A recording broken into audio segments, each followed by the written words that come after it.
Hey, have you liked and subscribed yet? There's a lot of great content coming your way, so you want to make sure you like and subscribe. That way you don't miss out on the great content. Also, what did you think about the free... Oh, yeah, I'll give you 3 seconds to like and subscribe, okay? 1, 2, 3. Thank you for liking and subscribing. Also, what did you think about the free audiobook that I made for you? The link is in the comment section below. Click on the link, listen to the free audiobook, leave your honest feedback of it in the comment section below. I will pin your comment and I will give your channel a shout out as a thank you for listening. All right, this article is from the NewYorkTimes.com. El Chapo sentenced to life, ending notorious criminal career. He sent hundreds of tons of drugs to the United States from Mexico and caused the brutal deaths of dozens of people.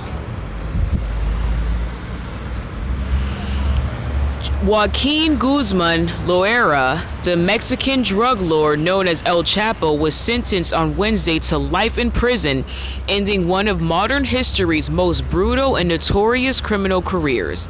The life sentence, mandated by law as a result of the severity of Mr. Guzmán's crimes, was handed down in the federal district court in Brooklyn, where the kingpin was convicted last winter of drug, murder, and money laundering charges after a sprawling 3-month trial. As some of the federal agents who had chased him for years looked on from the gallery, Judge Brian M. Cogan issued the life term, and Mr. Guzmán, 62, was hauled away to prepare himself, pending an appeal for spending the rest of his life behind bars. Judge Cogan said the overwhelming evil of Mr. Guzmán's crimes were apparent.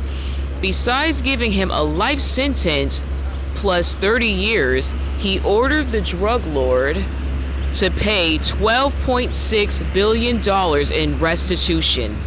Speaking for several minutes before his sentencing, Mr. Guzmán said he had not received a fair trial and complained about his imprisonment in a federal jail in Manhattan, calling it psychological, emotional, and mental torture 24 hours a day.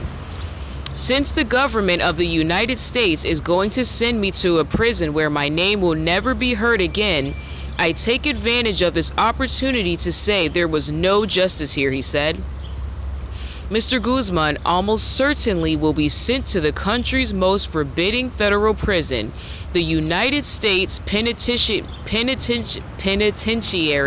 Administrative Maximum Facility, or ADX, in Florence, Colorado. Mr. Guzmán's career atop one of Mexico's most powerful cartels came to a close only after Mexico agreed to extradite him to the United States in January 2017. All right. His ability to escape from prison and evade capture for years underscored the deep corruption of the Mexican authorities by his cartel, which employed bribery and intimidation to control not just local police departments, but the highest-ranking officials in the national government. It's justice not only for the Mexican government, but for all of Guzmán's victims in Mexico, said Raymond P. Donovan, the agent in charge of the New York office of the Drug Enforcement Administration, which was instrumental in capturing the kingpin twice. The trial took place under intense media scrutiny and tight security that involved bomb-sniffing dogs, police snipers, and federal marshals with radiation sensors. Prosecutors leveled some of the most serious charges possible against him, presenting evidence that he sent hundreds of tons of drugs to the United States from Mexico and caused the deaths of dozens of people to protect himself and his smuggling routes. The case revealed in exacting detail the inner workings of the Sinaloa drug cartel, such as how it employed IT consultants and how it packaged its cocaine in rubber condoms. But given the defendant's fame and notoriety, the trial was also a boisterous legal circus, complete with a horde of international reporters, a steady trickle of curious narco tourists, and a cameo appearance by an actor who plays the drug lord on a Netflix show. Wow. That is crazy. I have to interject. So the actor who's portraying him in a Netflix show was actually in the courtroom too, just to watch. That is crazy. The verdict on February 12th came after more than a week of deliberations by the jury. Ultimately, Mr. Guzman was found guilty on all 10 counts of the indictment. As the verdict was read, he sat listening to a translator looking stunned. When the reading of the verdict was complete, Mr. Guzman leaned back to glance at his wife, Emma Coronel Isperto, who flashed him a thumbs up with tears in her eyes. On that day, Richard P. Donahue, the United States Attorney for the Eastern District of New York, called the guilty verdict a victory for law enforcement. There are those who say the war on drugs is not worth fighting, Mr. Donahue said. Those people are wrong. Even Mr. Guzman's lawyers admitted defending the kingpin was a daunting task.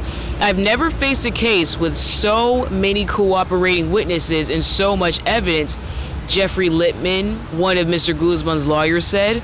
We did all we could as defense lawyers.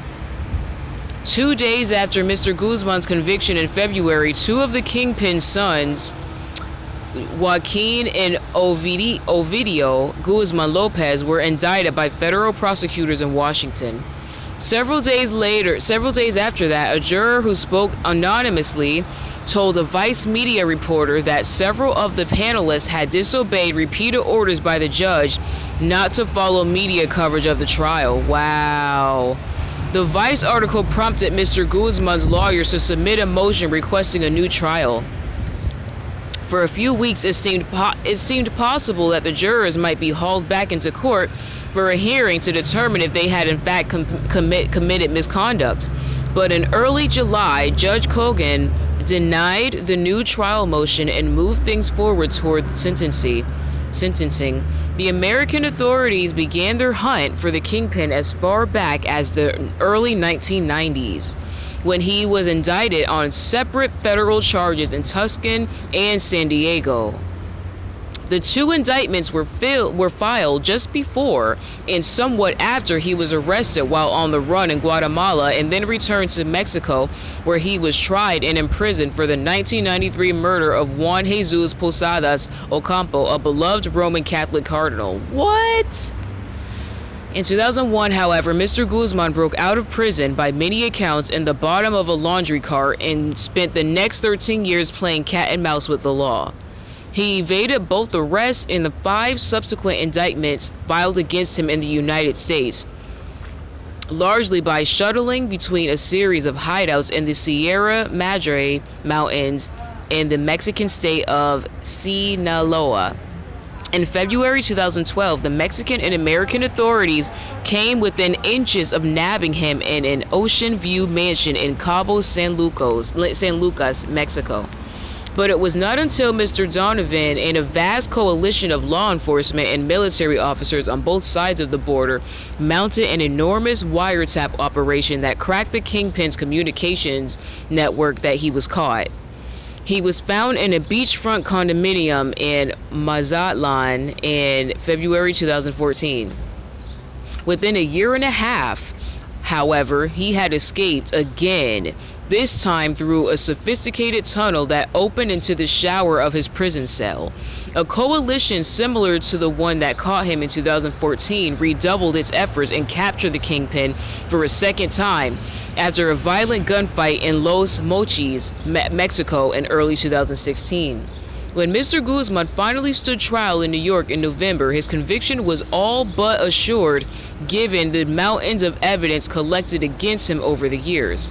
Some of that evidence came from incriminating intercepts from the various wiretaps over which agents had for months been listening in on the kingpin and his underlings. But just as damaging were the 14 witnesses from inside his Sinaloa drug cartel who testified against him. Wow. Honestly, there's so much to digest. What I think is humorous, and if you can find any humor in this, he's actually surprised. El Chapo was actually surprised that he got convicted. And he said he wasn't happy with the conditions in jail. Dude, you're a very serious criminal, Joaquín Guzmán Loera. You're a serious criminal. Like, why? One of the worst criminals, honestly, recently, within the past like 30 to 50 years. Like, dude, like, why would you expect to be comfortable in jail, especially after the crimes you committed? Like, this was no petty stuff, and he actually was shocked that he didn't get up. You know what though? I think is that he's so used to getting off on punishment, like he's so used to getting away with doing bad things because of all the money and power he has. He's gotten away with so many crimes for so long that he was just literally like, he thought he had enough money to make this go away, but it just didn't. And I'm glad finally this ended. I mean, he's had so many people killed. Horrible, honestly. Really, like, this is like, I don't want to be inappropriate, but this is almost Hitler status. Like, this guy was just going around killing. So I'm glad he's getting put away. I'm glad he's being sentenced to life. And I hope I know it's prison, but so obviously they have security, obviously people surveilling the property, but please, I really hope they keep an extra eye on him, and I'm sure they will, because this guy knows how to escape prison. So I really hope I know they'll keep a close eye on him, but this guy is so smart. I hope they add extra eyes on him, because he's very intelligent. He's escaped from prison before, so I hope they actually are prepared for, I'm sure they're professionals, so I'm sure they actually know how to, keep an extra eye on him and make sure he doesn't escape, because we really don't need someone like that being loose, honestly, being on the loose. And I'm glad they took his sons in, because unfortunately there's a high chance they're probably living like him. So I don't know. I wish everyone the best. I'm sorry to the families that have been affected by his crimes. And let me know in the comment section below what you think about all of this. Do you think El Chapo was guilty? Also, don't forget to share this video with your friends and family. That way they can be in the know. And don't forget to listen to the free audiobook down below. Click on the link, listen to the free audiobook, leave your feedback down below in the comment section. I will then pin your comment and give your channel a shout out as a thank you for listening and leaving your honest feedback. I have a lot more news coming your way, and I hope you have a wonderful day. Take care. Bye.